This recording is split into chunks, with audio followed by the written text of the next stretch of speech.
Imagine the perfect creator of the universe decided to literally move into your neighborhood. What would you change about your daily life? This is the situation the ancient Israelites faced at the base of Mount Sinai. They had just escaped centuries of slavery in Egypt, and now God's presence had come to dwell in the middle of their community, resting inside a portable sanctuary called the tabernacle. This living arrangement created a significant problem. God is perfectly pure and holy, while humans are flawed, prone to mistakes, and messy. Bringing extreme purity into direct contact with human corruption is dangerous. Without a proper buffer, the flawed element, humanity, would be overwhelmed by that intense perfection. Leviticus provides the house rules for the camp. It serves as a survival guide for staying safe in the presence of the infinite. Maintaining any relationship requires a clear way to say I'm sorry and thank you. The Levitical sacrificial system was the formal mechanism for those interactions. The 5 main sacrifices fall into 2 categories.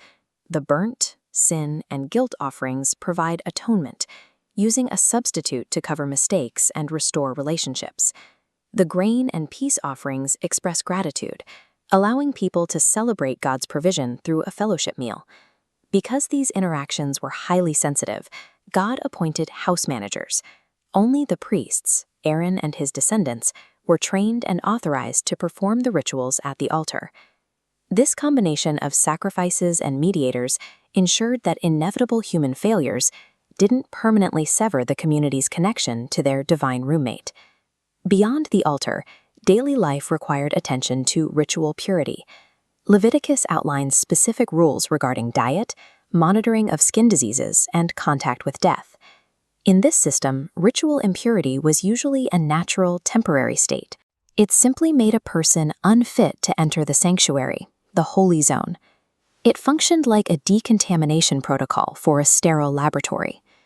Even with daily sacrifices, a kind of invisible spiritual pollution built up over time. These collective impurities slowly contaminated the camp and the tabernacle. Chapter 16 introduces the Day of Atonement, an annual deep clean of the nation.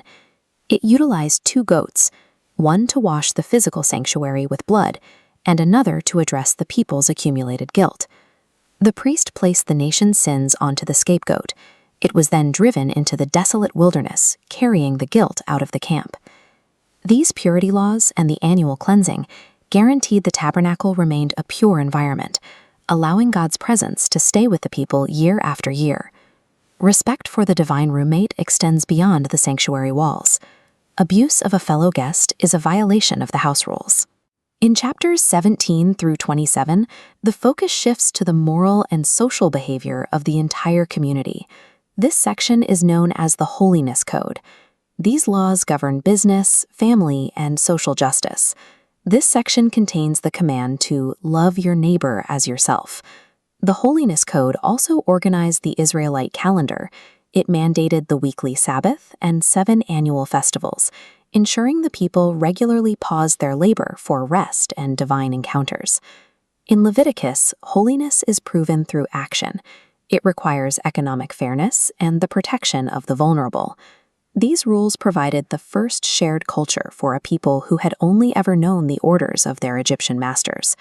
By following these instructions for worship, diet, and ethics, a mass of former slaves was transformed into a structured, unified nation. These restrictions functioned as an invitation. They were the necessary conditions for a flawed people to host the presence of God indefinitely. Leviticus shows that proximity to God requires clear boundaries. It provides a mechanism for forgiveness when those boundaries are crossed, and links the survival of the community to the purity of its conduct.